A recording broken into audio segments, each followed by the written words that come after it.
Bonjour! Aujourd'hui, je vous fais une conférence sur les technologies et les enfants. Donc, je me présente, Madame Danica Shields, psychoéducatrice au pensionnat Notre-Dame-des-Anges.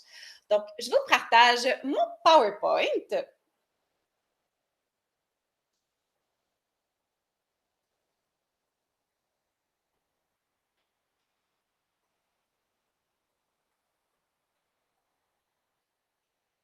Et nous commençons. Donc, pour l'ordre du jour, nous allons voir les différentes technologies, l'impact sur le développement, autant les bienfaits que les risques, ce qui convient selon l'âge, la dépendance aux technologies, l'influence des parents sur l'utilisation des technologies, la cybersécurité, les recommandations et finalement les différentes ressources. Donc, au quotidien, les enfants utilisent différents appareils, que ce soit la tablette, l'ordinateur, le cellulaire, la télévision, la console de jeux vidéo ou la liseuse. Les enfants utilisent les différents appareils à différentes fins, que ce soit pour communiquer entre eux, que ce soit pour apprendre, faire leurs devoirs ou que ce soit aussi pour se divertir. C'est bien connu, les enfants adorent jouer. Donc, aujourd'hui, on va aussi toucher les différents types de jeux que vous pouvez retrouver sur les différents appareils. D'abord, il y a les jeux de type stratégie. Ce sont des jeux plus casse-tête où est-ce que l'enfant va devoir construire, va devoir conquérir et va devoir faire ce genre de choses-là pour avancer dans le jeu. Il y a les jeux aussi ludo-éducatifs, souvent des jeux qui sont considérés plus sérieux parce qu'ils ont un objectif éducatif, un objectif académique derrière. Il y a les jeux de simulation où les enfants vont devoir se prendre pour un personnage, vont devoir entrer dans son univers, faire des actions et avancer dans le jeu en se prenant pour le personnage. Il y a aussi les jeux d'action ou d'aventure où l'enfant va devoir compléter des énigmes, passer par-dessus des obstacles. Donc, on va vraiment venir travailler la résolution de problèmes, la logique, la créativité. Ce qui est bien, c'est qu'en Amérique du Nord, il y a l'industrie des jeux vidéo qui font affaire avec l'Entertainment Software Rating Board, le ESRB, pour donner une cote aux différents jeux. Les entreprises de jeux ne sont pas obligées de faire affaire avec le ESRB. Cependant, ils font de manière volontaire pour justement donner un indice aux consommateurs sur le type de contenu, il s'adresse à quel groupe d'âge. Donc, parmi les différentes cotes, il y a la cote EC, Early Childhood, pour les enfants de 3 ans et plus. La cote E pour Everyone, donc c'est une cote qui est donnée pour les jeux de tout âge. Il y a la cote E10+, pour les enfants de 10 ans et plus. Il y a la cote T pour Teen, donc 13 ans et plus. La cote M pour Mature, pour les 17 ans et plus. La cote AO pour Adult Only, donc seulement pour les adultes. Les différentes technologies peuvent avoir des impacts sur le développement. Il y a des bienfaits, oui, vous lisez bien, des effets positifs de l'utilisation des différentes technologies. Premièrement, ça peut aider à créer des liens avec les autres, que ce soit par les réseaux sociaux, que ce soit par les différents jeux vidéo auxquels ils jouent en multijoueur, par exemple. Les enfants vont créer des liens, vont justement socialiser et vont pouvoir, c'est ça, continuer à discuter avec les enfants qu'ils côtoient parce que la plupart des enfants qui sont ensemble dans les différentes classes ou à l'école vont pouvoir continuer de parler ensemble le soir sur les jeux, les différentes plateformes. Ce que ça va faire aussi, c'est que les jeux multijoueurs vont travailler le travail d'équipe et la coopération. Donc, les enfants vont devoir, à travers différentes missions, différentes tâches, collaborer parce qu'un enfant va avoir un élément, l'autre enfant va avoir l'autre élément et ils vont devoir le mettre ensemble pour accomplir, faire une tâche en particulier et aussi avancer. Donc, le travail d'équipe parce qu'un va devoir aller accomplir une tâche et un autre va devoir aller plus loin dans la carte pour accomplir un autre tâche et ainsi de suite pour avancer à travers le jeu. Il y a aussi des avantages éducatifs, mais ça prend de l'accompagnement. Parce que les enfants qui ont en jouant à des jeux sur la tablette, en jouant à des jeux vidéo, vont justement pouvoir apprendre. Cependant, leur réflexion n'est pas poussée aussi loin. Fait que ce que ça va faire, c'est que quand le parent ou l'adulte qui supervise va pouvoir poser des questions, pousser la réflexion plus loin, voir qu'est-ce que l'enfant en a compris pour justement avoir accès à l'avantage éducatif. On va aussi voir une amélioration de l'estime de soi et de l'humeur. Comment? C'est que dans le fond, l'enfant va réussir différentes missions, va se trouver bon, va voir, hey, j'ai un bon sens logique. Donc, il va être capable de se valoriser en fonction de ce dans quoi il est bon. Il va aussi y avoir le développement d'habiletés utiles. On parlait précédemment, mais la résolution de problèmes, ça peut être la logique, la créativité, habiletés utiles qui vont servir dans le quotidien de l'enfant, que ce soit du côté académique ou du côté relationnel, du côté pratico-pratique de la vie de tous les jours. Ce qui m'amène ici à la résolution de problèmes qui est justement à travers différents types de jeux. Apprendre de façon active. Ça, on le voit surtout à travers les jeux ludo-éducatifs, mais l'enfant va justement parfois, même sans s'en rendre compte, apprendre de nouvelles choses, apprendre de nouvelles notions tout en jouant.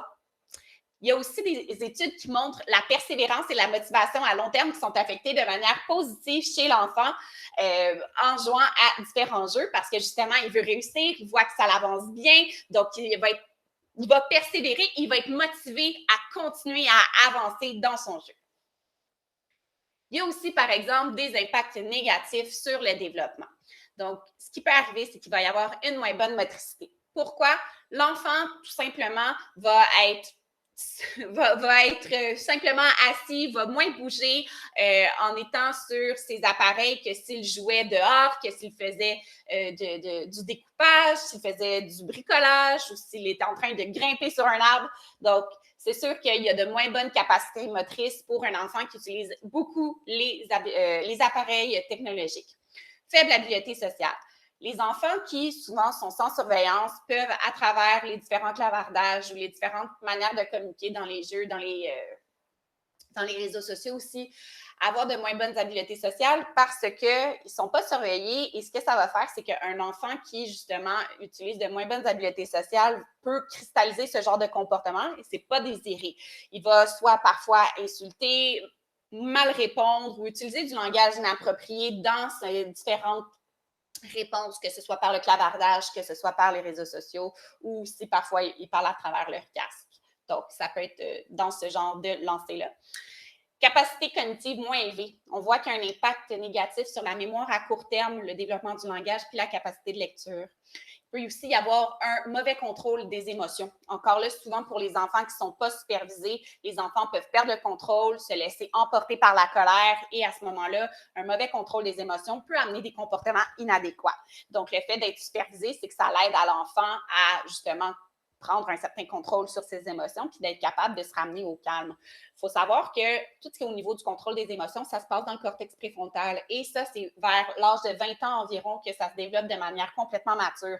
Avant ça, les enfants ont besoin de support pour mieux comprendre et être capables de se réguler de manière à contrôler leurs émotions. Il peut aussi y avoir des difficultés d'attention, problèmes de sommeil, le fait d'être beaucoup stimulé par les écrans, donc beaucoup de lumière, ça peut avoir un impact sur l'hormone qui nous aide à tomber endormi. Problème de santé, ça me ramène un peu à moins bonne motricité. Problème de santé parce qu'on reste plus sédentaire, on bouge moins, on fait moins de sport parce qu'on passe plus de temps sur les écrans. Donc, ça peut avoir un effet négatif de ce côté-là. Et aussi, il peut y avoir un risque pour les yeux. Il y a des optométristes qui disent que justement de regarder un écran pendant 20 minutes, on devrait au moins, par tranche de 20 minutes, relever les yeux, regarder 15 à 20 secondes au loin pour refaire le focus et ensuite revenir. Sinon, il y a des chances d'avoir une plus grande fatigabilité au niveau des yeux. Qui est, dans le fond, de leur âge, qui est selon l'âge des différents enfants. C'est important de prendre en considération vos valeurs familiales. Qu'est-ce que vous voulez justement véhiculer à votre enfant et est-ce que le matériel qui est accessible à votre enfant correspond à vos valeurs? De choisir ce qui est présenté, ce qui est diffusé en fonction de l'enfant le plus jeune. Vous avez un enfant de 12 ans et vous en avez un de 7. Bien, à ce moment-là, il va falloir prendre du contenu qui est diffusé, que ce soit les émissions, films, jeux qui sont accessibles à tous, qui sont du matériel pour les 7 ans. Parce que il y a du contenu qui va être adéquat pour le 12, mais qui ne sera pas pour le 7. Et à ce moment-là, ça peut engendrer d'autres problèmes. Jeux et applications qui fait participer. Ça, c'est ce que ça va faire, c'est que ça va être beaucoup plus intéressant, puis il y a un objectif un peu plus pertinent que simplement de draguer, donc de scroll down sur son écran avec les différentes applications de style réseaux sociaux qui favorisent les interactions sociales. Ça peut être autant par les jeux que les applications réseaux sociaux. Les enfants vont garder contact avec des anciens amis, vont garder contact avec la famille. Donc, ça va favoriser les interactions sociales. Le multijoueur aussi va permettre ça.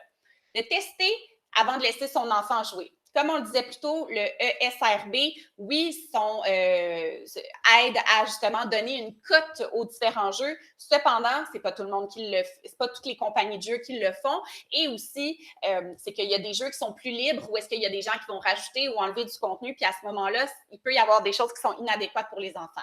Donc, de tester, ça vous sauve de ça, justement. De ne pas utiliser des applications qui ont des publicités. Donc, malheureusement, souvent, les applications qui sont gratuites ont des publicités qui peuvent soit inciter à acheter, qui peuvent avoir du contenu qui ne sont pas appropriés selon le groupe d'âge. Donc, à ce moment-là, c'est sûr qu'il peut y avoir un risque de ce côté-là. D'utiliser le contrôle parental. Pas mal tous les appareils peuvent avoir un contrôle parental. Si vous ne savez pas comment l'installer, le contrôle parental sur votre appareil, je vous incite à aller voir sur YouTube, de taper contrôle parental avec le nom de votre appareil et à ce moment-là, vous allez avoir une vidéo sur comment l'installer et qu'est-ce que vous pouvez contrôler justement avec cette option-là. Ce qu'il faut savoir, par exemple, c'est que les enfants sont très intelligents et il y en a beaucoup qui savent qu'ils ont un contrôle parental. Si il y a une vidéo qui explique comment le mettre, il y a aussi une vidéo qui explique comment l'enlever.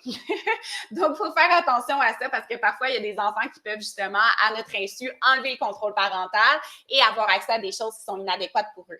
Donc, une autre des raisons pourquoi il faut superviser les séances d'appareils technologiques de nos enfants pour justement s'assurer que tout est conforme. Puis, encourager l'enfant à dénoncer s'il voit du contenu inapproprié. C'est pas parce qu'on met plusieurs choses en place qu'on est complètement en sécurité de ne pas avoir de petites craques avec du contenu qui est inadéquat, qui est inapproprié. Donc, à ce moment-là, d'encourager votre enfant de le dénoncer, que ce soit en venant vous montrer ce que c'est ou vous expliquant. Et vous, en tant que parent, de réagir en fonction de ça. Il faut avoir une certaine approche d'ouverture, mais de fermeté aussi. Donc, ça se peut que l'enfant n'ait plus accès à cette application-là si l'application est considérée inadéquate, mais de ne pas complètement bannir l'usage des technologies à votre enfant parce que là, à ce moment-là, ça se peut que ce soit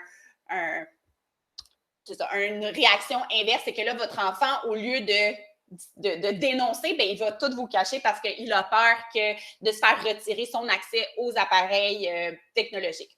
Mais comme je vous dis, d'avoir une attitude d'ouverture, mais de fermeté, ça risque plus d'être gagnant. Maintenant, on va parler plus de la dépendance aux technologies. Donc, de manière générale, les appareils sont conçus pour être addictifs. Ce que ça crée, c'est que ça crée une attention partielle, peur d'être dérangée. J'ai toujours peur. je peux toujours être dérangée, en fait, par mon appareil. Que ce soit de recevoir un message, que ce soit de recevoir un appel, que ce soit d'avoir une notification parce qu'il s'est passé quelque chose sur mon réseau social ou sur mon jeu, peu importe. Donc, on n'a jamais le cerveau complètement tranquille. Aussi, pardon, ce qui arrive, c'est que la plupart des notifications sont en rouge. Le rouge égale quoi dans notre cerveau? Urgence, danger. Donc, à ce moment-là, notre cerveau veut aller voir. C'est normal. C'est une couleur qui suscite une urgence chez nous. Donc, ça aussi, c'est quelque chose qui peut créer de la dépendance. Les boucles de rétroaction addictive. Ça, c'est souvent sur les différents réseaux sociaux. YouTube, Facebook, Instagram, TikTok, etc. C'est le fait de draguer, donc scroll, et il n'y a comme jamais de fin. Je scroll, je drague, et c'est ça, il n'y en a pas de fin. Et si je drague par en haut, et là, ben à ce moment-là, la page se rafraîchit et c'est du nouveau contenu. Donc, à ce moment-là, c'est ça. Ça fait des boucles de rétroaction qui sont addictives parce que justement, je vois toujours quelque chose de nouveau. Fait que mon cerveau, il ne stagne comme pas. Fait que ça aussi, il peut y avoir un effet pervers à ça. Un effet pervers, pardon. Et aussi les récompenses dopaminergiques. Ça, ce que c'est les fameux pouces en l'air, les cœurs, les partages que l'on peut faire sur les différents réseaux sociaux ou dans les différents jeux aussi. Donc, le fait que les gens réagissent de manière positive à nos publications, nos actions et tout, ça peut avoir une récompense dopaminergique, c'est sûr, parce qu'on est comme valorisé par ça. Et aussi, ça peut créer de l'anxiété. C'est différent chez les gars que chez les filles. Chez les filles, ça va être l'anxiété de bien paraître. Je vais mettre des photos sur mes différentes plateformes et là, à ce moment-là, je vais essayer de prendre une photo dans un angle qui me rend qui m'avantage. Si j'utilise un avatar dans un jeu, je vais essayer qu'il soit plus glamour, qu'il paraisse bien. Donc, c'est surtout l'anxiété de bien paraître qui va prédominer chez les filles. Chez les garçons, ce qui prédomine, c'est l'anxiété de performance. Je veux avoir les meilleures armes pour pouvoir performer le plus possible. Je veux avoir la meilleure voiture pour performer le plus possible. Je vais vouloir aussi être le meilleur dans ce que je fais. Donc, c'est surtout ça qui prédomine chez eux. La violence dans les jeux. Ça, ce qui se passe souvent, c'est que il y a plusieurs jeunes qui ont accès à des jeux vidéo qui ne sont pas de leur âge. Donc, je pense à Call of Duty, qui n'est pas un jeu pour des 5-12 ans, ou même Fortnite, qui n'est pas nécessairement adéquat pour cette tranche d'âge-là. Il y a beaucoup d'images qui sont graphiques. Ce que ça fait, c'est que on tend à être en contact avec des images graphiques, de la violence, des images de crime.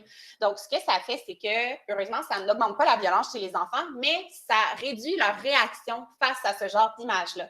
Donc, par exemple, que vous êtes en train d'écouter les nouvelles à la maison et qu'il y a une scène de guerre à quelque part dans le monde, peu importe, mais les enfants ont plus cette réaction d'être scandalisés par ce qu'ils voient ou une réaction de choc. Parce que, justement, ils sont comme habitués, ils voient ça dans les jeux, ils voient ça dans les différents films, dans les émissions. Donc, le fait d'être beaucoup exposé à de la violence, ça réduit leur réaction par rapport à des images qui sont choquantes. On parle aussi d'un usage problématique quand l'enfant est très préoccupé par sa consommation d'Internet. Donc, est-ce qu'il va y avoir une panne de courant puis j'aurai plus accès à Internet? Là, 8 heures s'en vient, je sais qu'à 8 heures, mes parents ont mis le contrôle parental, puis là, ça va couper. Est-ce que je vais dépasser ma bande passante? Est-ce d'Internet? Donc, il peut aussi y avoir des conséquences sur la fonctionnalité de l'enfant. L'enfant ne va plus vouloir se doucher, il ne voudra plus manger, il ne va plus bien dormir. Donc, il va y avoir, c'est ça, une souffrance qui est cliniquement significative et des conséquences qui sont fonctionnelles chez l'enfant.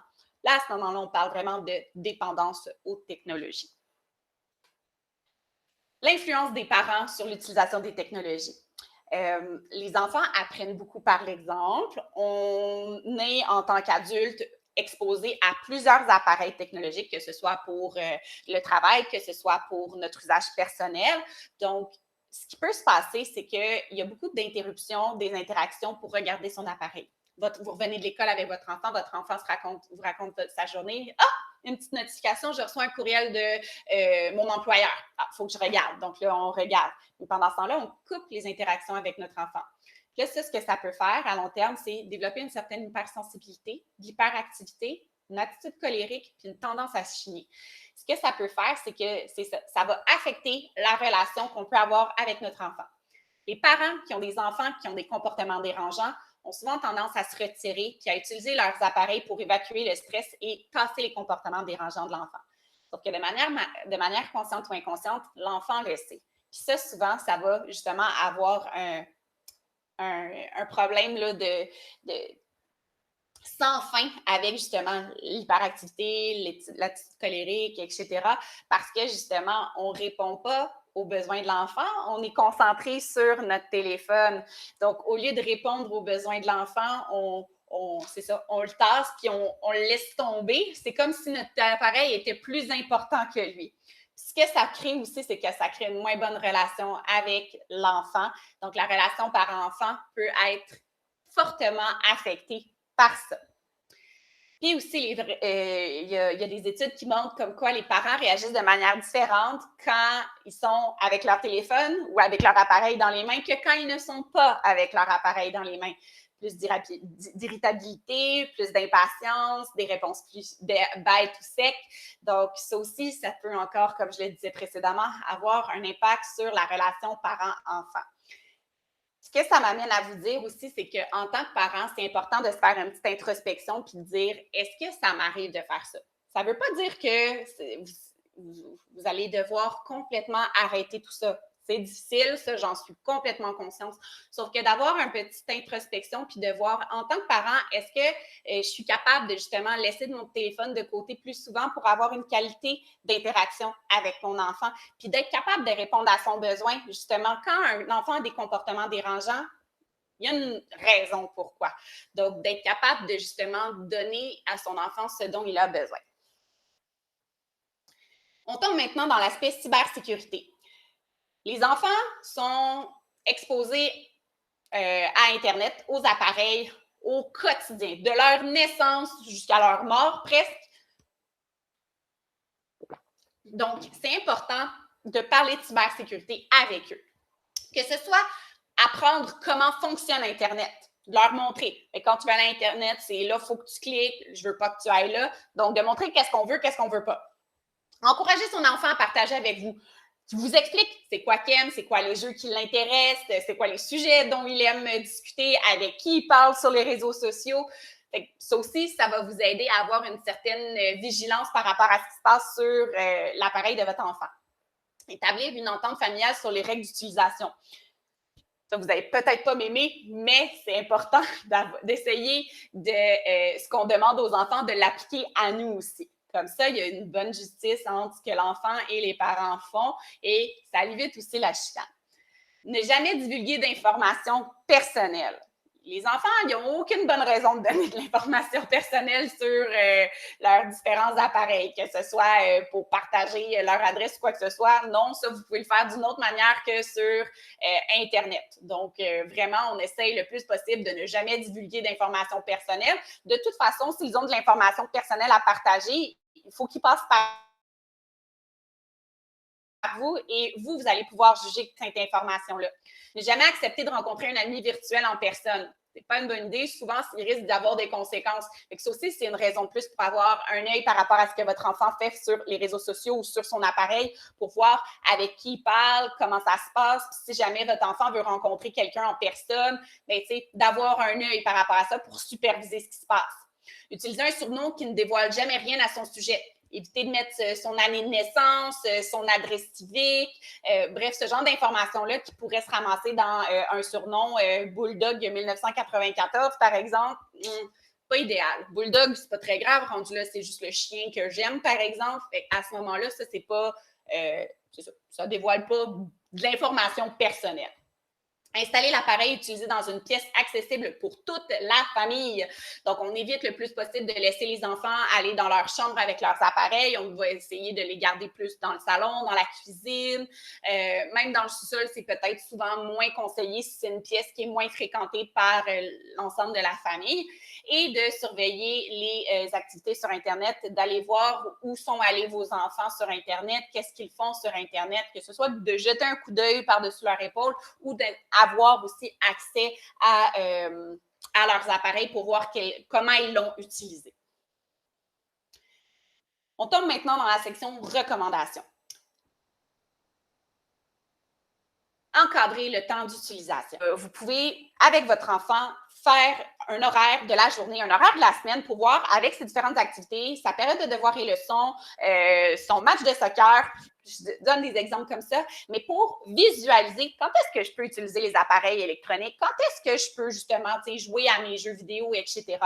D'impliquer votre enfant dans le processus, c'est de le responsabiliser, puis c'est de le faire participer aussi à la décision. Souvent, ce que ça va faire, c'est que ça crée moins de frustration aussi que de simplement imposer un temps d'utilisation à son enfant. Évidemment, c'est vous le parent, c'est vous qui avez le dernier mot, par exemple. Éviter la présence d'appareils, on en a parlé, parce que aussi, ça peut amener à créer des problèmes de sommeil si l'enfant utilise ses appareils le soir. Ça aussi, c'est quelque chose à considérer. Avoir différents types de jeux. On en a parlé, les jeux d'aventure, les jeux de simulation, judo-éducatif, puis les jeux de stratégie. Donc, on a une certaine variété. On va toucher différents aspects, puis on va aussi amener l'enfant à développer différentes habiletés. avoir du contenu selon vos valeurs. Donc, utilisez des jeux qui vont selon vos valeurs, en parler avec vos enfants. Puis c'est ça, d'avoir une certaine variété, ça va aussi vous aider dans toute la gestion des appareils. Vérifiez si le contenu correspond à l'âge de votre enfant, que ce soit avec les codes, que ce soit en testant, que ce soit en ayant un œil sur ce que votre enfant fait. Vous allez pouvoir vérifier si le contenu est adéquat. Passez du temps avec son enfant pendant qu'il utilise son appareil.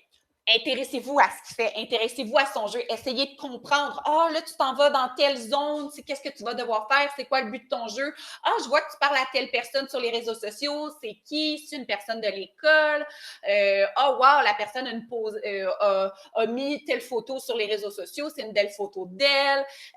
Bref, vous pouvez vraiment vous intéresser facilement à votre enfant. Puis ce que ça va faire, c'est que ça crée un lien de confiance entre votre enfant et vous. Donc, plus de facilité pour vérifier ce qui se passe sur les appareils de vos enfants. Observez si le comportement de votre enfant change, surtout par rapport à tout ce qui est au niveau de la dépendance des appareils. Puis les habitudes de sommeil. Il peut y avoir un impact là, si votre enfant utilise ses appareils pendant la nuit, si votre enfant commence à développer justement une certaine dépendance face aux appareils électroniques, c'est quelque chose qu'il faut observer. Maximum 2 heures d'écran par jour pour les enfants de 5 ans et plus. Il n'y a pas de recommandation particulière selon la Société canadienne de pédiatrie. Cependant, il y a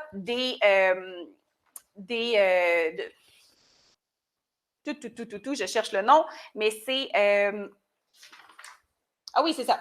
Les directives canadiennes en matière de mouvement sur 24 heures recommandent que le temps d'écran maximum par jour soit de 2 heures pour les 5 ans et plus.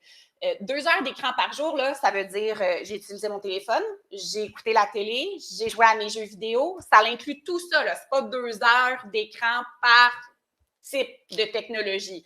Donc, c'est vraiment en tout et partout. Éteindre les écrans quand personne ne les regarde. Laissez la télé jouer en arrière-plan ou laissez la Netflix jouer en boucle aussi. C'est pas nécessairement bon parce que justement, c'est avoir de l'attention partielle divisée. À travers tout ça, décider avec son enfant quand il peut utiliser ses appareils, ça m'amène au point, le premier point qui est dans le fond, d'encadrer le temps d'utilisation. Ça permet d'impliquer l'enfant dans la décision et justement, il y a souvent moins de frustration dans la famille quand on implique l'enfant dans nos décisions. Voici maintenant différentes ressources. Il y a des livres, il y a des sites web. Je vous laisse un petit peu de temps là, pour le prendre en photo. Donc, comme je l'ai dit, c'est ça. Il y a des livres, sites web. Il y en a à l'autre page. Donc, plus de sites web pour justement vous accompagner, vous donner de l'information supplémentaire par rapport à la conférence que je vous ai offerte aujourd'hui. Donc, je vous remercie énormément pour votre écoute, mais avoir pris le temps d'écouter ce webinaire jusqu'à la fin. Je vous souhaite une très belle suite de journée, peu importe le moment de la journée que vous écoutez la capsule, et à la prochaine pour une autre capsule. Au revoir.